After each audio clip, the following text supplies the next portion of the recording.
ինչպես կգնահատեք Ադրբեջանի արտաքին գործերի նախարարի վերջին հայտարարությունները Նիկոլ Փաշինյանի հասցեին եւ բանակցային գործընթացի վերաբերյալ, մասնավորապես, որ ասել է Փաշինյանը իշխանության գալուց առաջ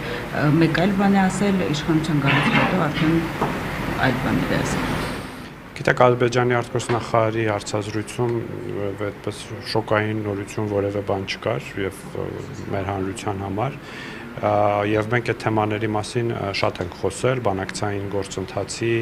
դրա բարդությունների մասին մինչեւ պատերազմը եւ պատերազմից հետո ուստի այստեղ ուղղակի կարող եմ ասել, որ Ադրբեջանի արտգործնախարարը խոսում էր դրվագների մասին եւ վարչապետից բանավոր ինչ-որ մեջբերումներ էր անում, այն պարագայում, երբ որ այդ ժամանակ ինքը դեռ Ադրբեջանի արտգործնախարարը չէր։ Եվ այս փաստերի ստուգման հարթակներին կոչ կանեի ստուգել այդ հայտարարությունների հավաստիությունը։